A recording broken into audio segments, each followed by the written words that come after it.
그를 향하여 우리가 가진 바 담대함이 이것이니 그의 뜻대로 무엇을 구하면 들으심이라. 우리가 무엇이든지 구하는 바를 들으시는 줄을 안즉 우리가 그에게 구한 그것을 얻은 줄을 또한 아느니라. 죄는 우리 인간들에게 저주를 갖다 주었습니다. 죄가 가져다 준 그 저주 가운데 가장 나쁜 것은 우리에게서 기도를 빼앗아갔다는 것입니다. 기도를 빼앗아갔다는 말은 하나님과의 관계를 단절시켰다는 말이고, 더 나아가서 하나님과의 대화를 단절시켜버렸다는 것입니다. 마치 가끔 우리가 어떤 사람을 만나면 대화가 안 되는 사람이 있어요. 자기 고집, 자기 뜻만 이야기하고 상대방의 말을 듣지 않는 경우 대화가 어려운 거죠.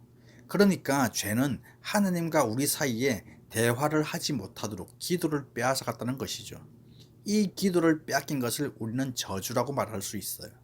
오늘 우리는 복음이 주는 6번째 선물, 이 기도에 대해서 더 성경적인 이해를 가지려고 합니다. 먼저 우리가 이 기도에 대해서 어떤 오해를 하고 있는가? 기도는 단순히 내가 필요로 하는 것을 구할 때 하나님이 주시는 것, 이것으로만 생각하는 경향이 많이 있어요.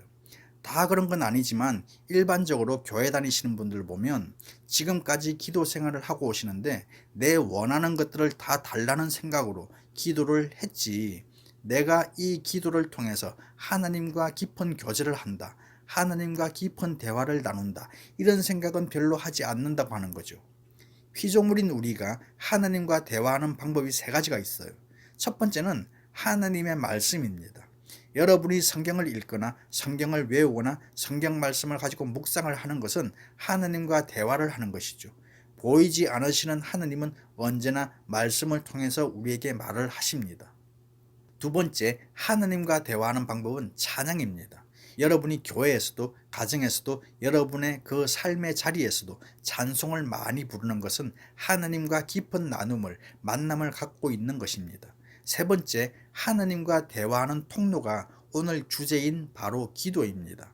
기도한다는 것은 내가 원하는 것을 구하는 단순한 차원을 넘어서서 하나님과 깊은 교제를 나누고 있다는 것입니다. 여러분, 사람과 사람 사이에 친한 사람들 보면 항상 대화를 하죠. 만나서 하기도 하고 전화를 통해서 하기도 하죠. 대화가 있지 않으면 친해질 수가 없는 것이죠. 또 부부들도 성숙한 부부는 항상 대화가 있어요. 자기 일방적으로 생각하고 판단하고 의논하지 않고 늘 그렇게 행동을 하면 그 부부는 정말 불행하게 인생을 살게 됩니다. 서로 의사가 표현되고 서로의 생각이 대화를 통해서 나눠지는 것, 이것이 성숙한 부부인 거죠. 신앙생활이란 보이지 않는 그 하나님께 대하여 나는 피조물로서 그냥 그분을 보고 가는 것, 그것이 예배가 아니고 그것이 신앙이 아니라는 거예요. 신앙생활이란 하나님과 친해지는 거예요. 하나님과 친밀해지는 것, 이게 신앙생활입니다. 성숙한 신앙이라는 것은 무엇을 의미하느냐? 하나님과 누구보다도 친하게 지내는 사람, 숨길 것이 없고 일이 있을 때마다 늘 의논하고 대화를 나누는 거죠. 이것이 성숙한 신앙인입니다. 기도는 그런 점에서 하나님과 나와의 관계를 깊게 해주는 아주 중요한 역할을 한다는 것입니다.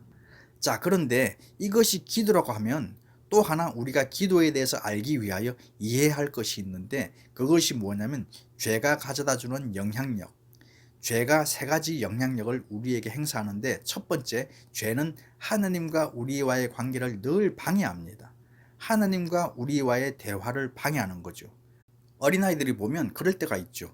엄마나 아빠가 누구하고 아주 중요한 얘기를 나누고 있는데 옆에 붙어가지고 엄마가 한마디 하면 엄마 붙들고 자기 얘기하고, 그러면 엄마 아빠 지금 얘기 중이니까 이따가 네 얘기하자 그러죠.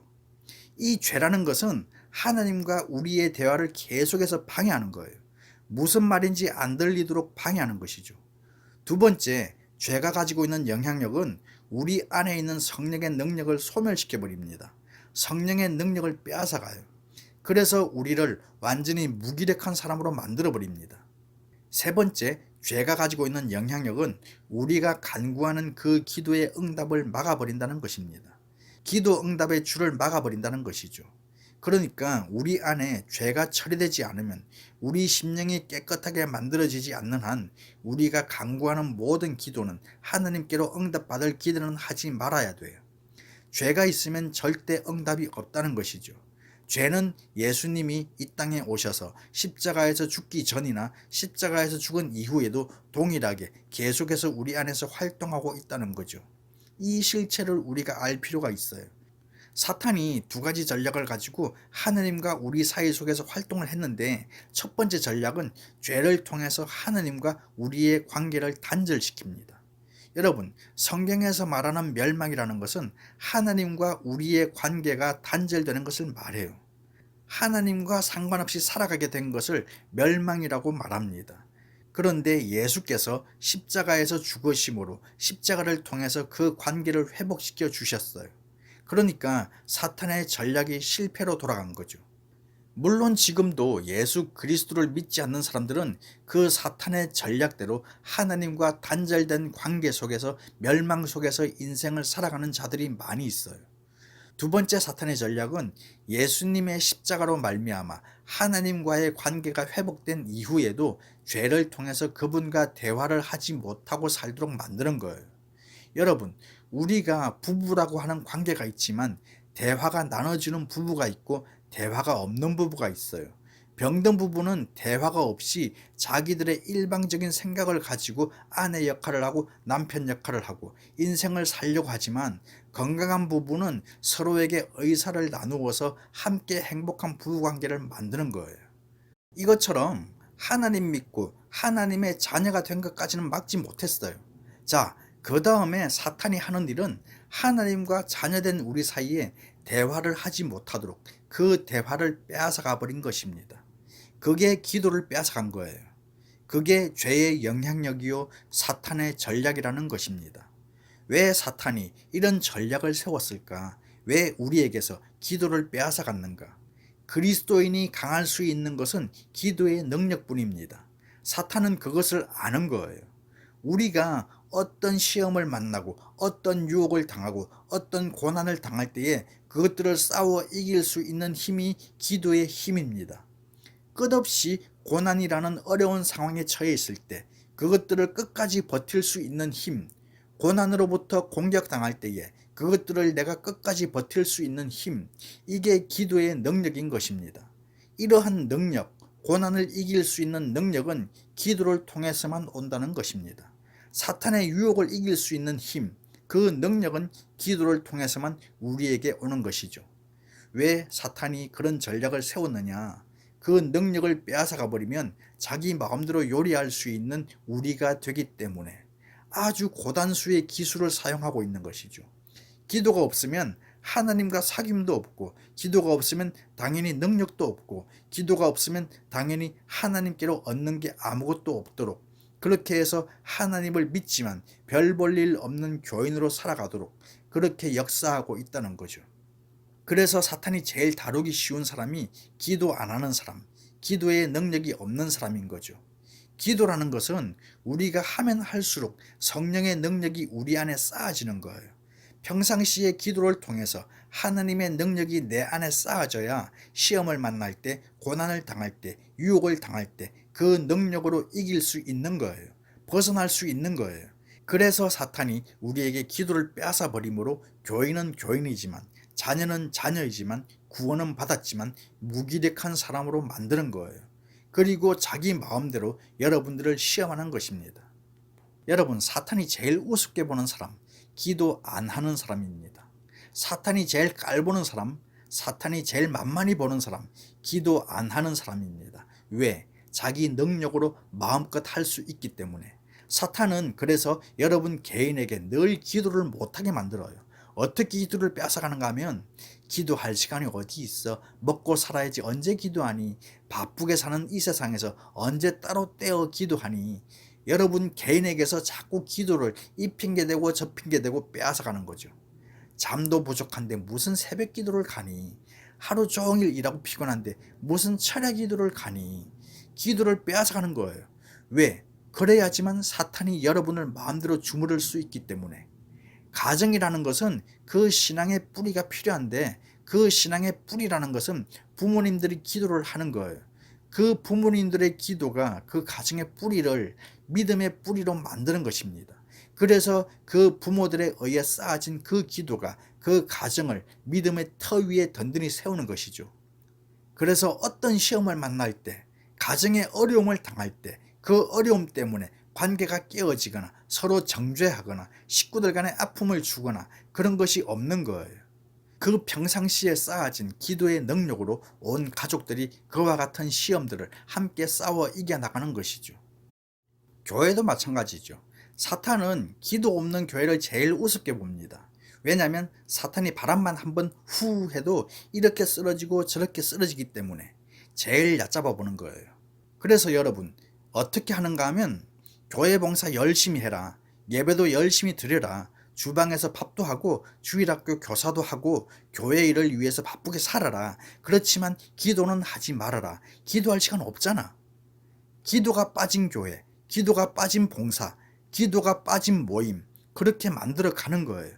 그래야 교회를 쉽게 자기가 다스릴 수 있기 때문에. 사랑하는 여러분, 여러분이 정말로 능력 있는 그리스도인들이 되려면 기도를 해야 합니다. 여러분의 가정이 믿음 위에 견고한 가정이 되려면 온 가족이 기도하는 시간을 가질 줄 알아야 됩니다. 특별히 여러분의 교회가 이 지역과 이 나라를 책임지려면 기도가 살아 있어야 합니다. 기도가 없으면 아무것도 할 수 없다는 것입니다. 여러분, 개인적으로 내가 왜 이리 무능할까 하는 신앙의 어떤 회의가 느껴질 때도 있고, 확신이 약해질 때도 있고, 뭔가 주님을 위해 뭘 한다는 게 귀찮아질 때도 있고, 그런 느낌을 가질 때가 있어요. 어떤 신앙의 사이클이 밑으로 내려갈 때가 있어요. 이때가 뭐냐면 이때가 가장 조심할 때라는 거죠. 내가 점점점 영적 능력을 빼앗겨서 무력화되고 있는 거예요. 무기력화되어가는 자기 자신을 인식해야 하는 것이죠. 왜냐하면 사탄은 내가 상승 곡선을 그리고 있을 때는 어떻게 행동을 못하지만 내 신앙이 하향 곡선을 그리고 있을 때 그때를 기회로 삼아서 우리를 공격하기 때문에. 자, 우리가 또 평상시 기도 생활하면서 점검해야 할 것이 있어요. 그게 뭐냐면 첫 번째, 내가 기도를 하지 않는다는 것을 단순히 내가 기도를 안 하고 있구나, 거기에 국한되지 않는다는 것입니다. 내가 기도 생활을 하지 않는다는 것은 예수님의 십자가를 매일매일 무시하고 있다는 것을 의미하는 거예요. 여러분, 우리가 어떻게 기도를 할 수 있었습니까? 어떻게 하느님과 대화할 수 있게 되었습니까? 어떻게 하느님과 관계가 회복될 수 있었습니까? 어떻게 하느님과 친밀하게 지낼 수 있게 되었습니까? 이유는 한 가지죠. 예수님께서 십자가에서 엄청난 희생의 대가를 치른 결과로 우리가 하나님 아버지께 기도할 수 있게 된 것이죠. 그런데 그 기도를 선물로 생각하지 않고 기도하지 않는다는 것은 예수님의 그 희생, 예수님의 십자가에서의 그 엄청난 헌신, 그것을 무시하고 있다는 것과 똑같은 거예요. 아니, 무시하는 거예요. 여러분, 기도하지 않으면 주님께서 늘 마음 아파하신다는 것을 기억하십시오. 내가 너를 위해 죽었는데 넌 뭐하고 있니? 주님의 마음이 늘 불편해하십니다. 또 한 가지, 기도는 하나님의 능력을 얻는 유일한 통로입니다. 기도는 능력이라고 보면 돼요. 기도가 없으면 능력도 없어요. 그러므로 우리가 기도를 절대 소홀히 여기고 그리스도인으로 살아가선 안 됩니다. 기도는 정기적으로 규칙적으로 해야 합니다. 어머니들이, 남편들이, 또 교회의 리더들이, 직분자들이 각각 하나님께서 여러분의 신분에 맞도록 기도하게 하시는 내용들이 있어요. 그 내용들을 가지고 정기적으로 매일매일 하나님과 대화를 나누는 것이죠. 그래서 누구보다도 가장 친밀한 대상이 하나님이라야 하는 것입니다. 기도를 하면 할수록 성령님이 나를 다스리시지만 기도를 안 하면 안 할수록 사탄이 나를 지배하는 거예요. 이게 기도라는 것입니다. 그러므로 하나님의 능력을 우리가 늘 필요로 한다면 그 느낌, 필요성만 생각하지 마시고 엎드려 기도하십시오. 새벽에도 기도하시고, 금요 기도에 나와서도 기도하시고, 큐티를 통해서도, 여러분의 삶의 자리에서도 기도하시고, 운전하면서도 기도하시고, 설거지하면서도 기도하시고, 하여튼 여러분이 허락하는 대로 여러분의 삶 속에서 하나님과 대화를 나누는 것입니다. 여러분, 친한 사람과 대화하는데 시간이 제한 있습니까? 없죠. 장소가 제한 있습니까? 없어요. 반가운 사람은 일하다가도 전화 받기 괜찮으세요? 그러면 하던 일 마저 해야 되는데 안 괜찮아도 네, 괜찮아요, 그러면서 대화하는 거예요. 이렇듯이 하나님과 우리 사이에 기도라는 것을 단순히 어렵다, 힘들다, 바쁘다 그런 차원에서 생각하지 마시고 내가 하나님과 친해져야 한다는, 그래서 내가 능력을 받아야 된다는 그런 차원에서 기도하는 거예요. 이 기도라는 것이 얼마나 놀라운지, 나는 내 필요 때문에 하나님 앞에 엎드려 간구하는데 하나님은 능력을 주신다는 것입니다. 이게 기도예요. 그러므로 이 기도를 절대로 과소평가해서는 안 된다는 것입니다. 또 한 가지 우리가 과소평가해서 안 되는 것이 응답하시는 하나님의 능력입니다. 여러분, 내가 기도할 때 정말로 하나님이 내 기도를 들으시고 내 간구하는 것을 역사하실 것이다, 이 분명하고도 확실한 믿음을 가지고 기도합니까? 아니면 그냥 합니까? 여러분이 그동안 기도 생활 해오신 것을 가만히 점검해 보세요. 진짜 간절함으로 바위 위에다 이름을 새기듯이 간절함으로 기도한 것보다 그냥 기도한 것이 더 많다는 사실입니다. 재미난 건 식사 기도를 하루에 3번, 또 더 먹는 사람은 하루에 5번, 이거를 우리가 죽을 때까지 하잖아요. 그러니까 진짜 하나님 나한테 이 먹을 거를 주셔서 고맙습니다, 그 진짜 고마움이 있어서 기도하느냐, 습관적으로 기도하느냐는 거죠. 기도에 있어서 이 간절함이 빠지면 그건 기도가 아니라는 거예요. 그 간절함이라는 것은 다른 말로 표현하면 믿음인 거죠. 믿음 없이 드려지는 기도는 아무 의미가 없는 거예요. 자, 기도는 능력인데 그 기도가 능력이 될 수 있는 것은 그 기도에 믿음이 들어가기 때문이죠. 기도 플러스 믿음은 능력입니다. 여러분, 그래서 우리가 하나님의 능력을 과소평가하지 않고 절대적으로 신뢰한다면 기도를 대충 할 수 없는 거예요. 마가복음 9장 23절에 보면 할 수 있거든이 무슨 말이냐, 믿는 자에게는 능히 하지 못할 일이 없느니라 말씀하시면서 믿음은 능력이라 말씀하고 있어요. 마태복음 21장 22절, 너희가 기도할 때에 무엇이든지 믿고 구하는 것은 다 받으리라. 믿고 구하는 것, 믿음 플러스 간구, 이게 능력이라는 거예요. 야고보서 5장 15절에 보면 믿음의 기도는 병든 자를 구원하리니 주께서 그를 일으키시리라. 믿음 플러스 기도는 병든 자를 치유하는 능력, 그것이 나타난다는 것입니다. 자, 우리가 그러면 3가지를 주의해야 되는데, 첫 번째가 예수 그리스도의 십자가를 절대로 소홀히 여기면 안 됩니다. 예수님의 십자가를 소홀히 여기지 않기 위해서는 뭘 해야 됩니까? 기도가 필요한 거예요. 또 두 번째, 우리의 기도를 들으시고 응답하시는 하나님의 능력, 이 하나님의 능력을 절대로 소홀히 여겨서는 안 됩니다. 세 번째, 믿음의 능력입니다. 이것을 소홀히 여기면 얻는 것도 없고 이루어지는 것도 없다는 것입니다. 여러분, 성경에 보세요. 히스기야라는 왕을 보십시오. 자기 힘으로 감당할 수 없는 전쟁을 겪었어요. 그가 하나님 앞에 믿음으로 기도했더니 하나님이 그 전쟁을 이기게 하셨어요. 그가 또 죽을 병에 걸렸어요. 얼굴을 벽으로 향하여 믿음의 기도를 드렸더니 15년 생명을 연장시켜 주셨어요. 엘리사가 자기가 하숙하던 그 집에 여인의 아이가 죽어서 믿음으로 기도했더니 하나님이 그 아이를 살려주셨어요. 유다의 여호사밧 왕이 아람 연합군과 싸움을 하게 될 때에 만대 10의 게임이었어요. 믿음의 기도를 했더니 하나님께서 승리하게 하셨어요. 여러분, 히스기야나 여호사밧이나 그들이 직면한 고난은 곧 죽음이었어요. 에이, 이건 하나님도 못하실 거야. 10명으로 10,000명을 어떻게 이겨? 보통 우리가 그 생각 때문에 믿음이 없이 기도를 하지 않습니까? 혹시나 주시면 다행이고 안 주시면 할 수 없지, 그건 하나님도 불가능하실 거야, 이런 생각이 은연중에 우리들한테 있어요. 여호사밧이나 히스기야가 그런 상황이었지만 절망하지 않았어요. 10,000명, 10만 명이라도 하나님이라면 능히 저들을 이길 수 있다는 그 믿음이 있었던 것입니다. 그런데 가만히 두 전쟁의 역사를 보면 히스기야와 여호사밧이 한 일은 총 들고 칼 들고 말 타고 야 하면서 따라간 게 아니었어요. 그들이 한 일은 여호와 앞에 믿음의 기도만 한 것이었어요. 그랬더니 하나님은 그들의 믿음의 기도, 그냥 기도가 아니라 믿음의 기도를 들으시고 아람 연합군들을 당신이 알아서 처리를 하셨다는 것입니다. 베드로가 감옥에 갇혔어요. 죽음이 그를 기다리고 있었어요. 그런데 당시 예루살렘 교회 성도들은 문을 걸어 잠그고 그 집 안에서 밤낮으로 하나님께 기도했어요. 그랬더니 천사가 와서 옥문을 열고 베드로를 꺼내버렸어요. 바울과 실라가 빌립보 감옥에 갇혔어요. 매 맞았어요. 그들이 한 일은 기도와 찬송한 것밖에 없어요. 그랬더니 하나님이 옥문을 여셨어요. 사랑하는 여러분, 절대로 그냥 기도해서는 안 됩니다. 기도할 때마다 하나님의 능력을 불확실한 상태에서 기도해서도 안 돼요. 믿음과 응답하신다는 확신, 하나님의 능력에 대한 확신을 가지고 기도할 때 하나님이 여러분을 위해서 행동하신다는 사실입니다. 자, 이제 우리가 어떻게 기도해야 되는지, 그리고 이것이 왜 선물인지 알게 되는 거죠.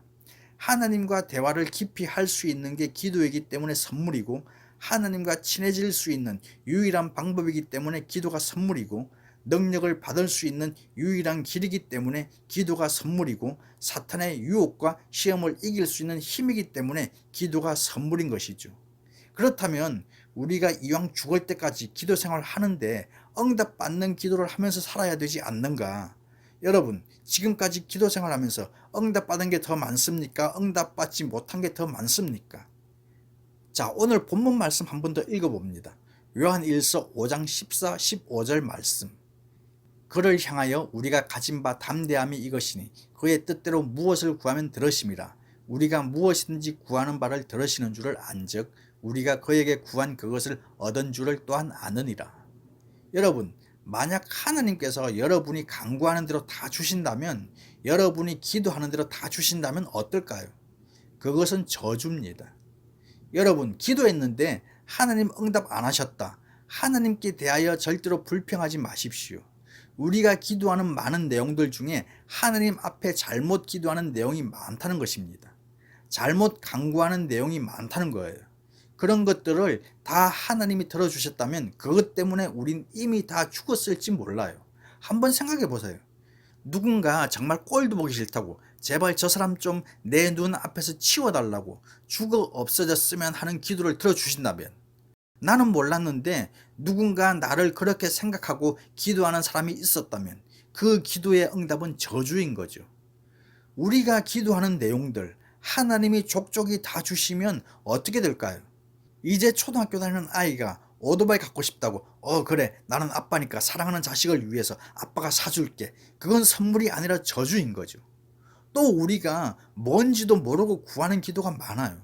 하나님 나에게 돈을 주십시오. 돈을 주십시오. 물질의 축복을 주십시오. 성경 구절도 그런 것만 골라서 달달달 외우면서 그 말의 전후 사정은 알지도 못하면서 잘못 인용되는 말씀의 대표가 욥기의 말씀이죠. 내 시작은 미약하였으나 내 나중은 심히 장대하리라. 여러분, 나에게 돈이 많으면 인격이 변하고 신앙이 타락하고 하나님 은혜를 잊어버리고 그런 성향을 내가 가지고 있어요. 그런 내가 하나님 앞에 돈 많이 달라고 계속 기도하고 있어요. 그래서 하나님이 돈을 줘보세요. 그 돈 때문에 신앙도 팔고 믿음도 버리고 끝나는 거예요. 내가 모르고 그게 나한테 필요하다. 하나님한테 기도하는 게 많은 거예요. 그런데 하나님은 내가 기도할 때 그걸 들으시면서 아들아, 딸아, 너한테 내가 그걸 줬다가는 너 나 버리고 간다. 가족 버리고 남편 버리고 아내 버리고 자식 버리고. 아들이 돈 많을 때 어떤 짓을 할 건지, 딸이 돈 많을 때 어떤 일을 할 건지 다 아시는 거예요. 그래서 하나님이 안 주시는 거예요. 여러분이 오랫동안 기도하면서 응답이 없으면 5년, 10년 내가 기도하고 있는데 응답이 없으면 내가 잘못 기도하고 있는 것은 아닌가? 내가 뭘 모르고 기도하고 있는 것은 아닌가? 그것을 생각해 보셔야지 돼요. 또 우리가 기도할 때 정욕으로 쓰려고 구하는 기도가 많다는 거예요. 하나님께서는 이런 기도는 절대로 응답하지 않으십니다. 하나님은 우리가 기도하는 내용들 중에 나한테 꼭 필요한 것들만 주십니다. 여러분에게 진짜 있어야 될 것만 주세요. 있어서 병될 것, 있어서 망할 것, 있어서 화될 것, 그런 내용은 절대로 들어주시지 않으신다는 사실입니다. 그런 점에서 기도 응답이라는 것은 내가 원하는 것만 주시는 게 아닌 거죠. 내가 기도한 것을 안 주시는 것도 기도 응답입니다. 내가 간구하는 것들을 들어주시지 않는 것도 응답이라는 것입니다. 자, 그렇다면 어떻게 기도를 하는 것이 가장 성경적이냐? 우리가 오늘 읽은 말씀 본문, 무엇이든지 우리가 그분의 뜻을 따라 구하면 들어주신다. 하나님의 뜻을 따라 구하는 기도, 이것이 응답받는 기도의 지름길입니다. 하나님의 뜻이라는 게 뭐냐? 하나님께도 좋고 기도하는 나에게도 좋은 것, 이게 하나님의 뜻입니다. 그러니까 여러분에게 주시는 모든 응답은 하나님께도 좋고 여러분에게도 좋은 것만 주시는 거예요. 그러므로 기도한 결과 얻는 것이라면 그게 내가 원한 게 아닐지라도 그게 축복이고 그게 응답인 것입니다. 그게 하나님께도 좋은 거예요. 나에게도 이것이 좋다는 사실을 인식해야 합니다. 자, 하나님의 뜻을 알고 기도하려면 그럼 어떻게 하나님의 뜻을 알 수 있을까? 어디에서 이 하나님의 뜻을 알 수 있을까? 방법은 한 가지, 말씀입니다. 기도는 우리를 강한 그리스도인으로 우리에게 능력을 주는 통로가 되지만 하나님의 말씀은 하나님의 뜻을 분별할 줄 아는 통로가 되는 것입니다. 그래서 신앙생활에 이 기도와 말씀은 언제나 같이 있는 거예요. 여러분의 삶의 필수품이 뭐냐고 물으면 기도와 말씀인 거죠. 말씀 없는 기도는 하나님의 뜻대로 드릴 수 없고 기도 없는 말씀은 그 말씀의 분별력, 능력을 얻을 수 없고 이 두 가지가 여러분 삶에 공존해야 돼요. 한 손에는 말씀을, 한 손에는 기도를, 이 두 가지가 합쳐질 때 주의 뜻이 여러분의 삶에서 이루어질 것입니다. 하나님의 말씀은 내가 무엇을 기도해야 될지, 내가 어떤 내용으로 하나님 앞에 간구해야 될지 그것들을 우리에게 보여주는 것입니다. 사랑하는 여러분, 이제 더 이상 사탄이 우습게 보는 성도가 되지 말기를 바랍니다. 사탄이 쉽게 생각하는 여러분이 되지 않기를 바랍니다. 사탄이 존경하는 사람들이 되십시오. 기도 많이 하는 사람을 사탄은 존경합니다. 그런 사람을 시험하기를 포기합니다. 여러분 모두 사탄이 포기하는 사람들이 되시길 축복합니다. 그리고 무엇보다도 기도를 통해서 하나님과 가장 친한 여러분이 되시길 축복합니다. 이것보다 더 큰 복과 은혜가 없어요. 또한 말씀을 통하여 하나님의 뜻대로 기도하셔서 하나님이 응답하시는 것들을 많이 경험하시면서 누리며 이 땅을 사시기를 주님의 이름으로 축복합니다.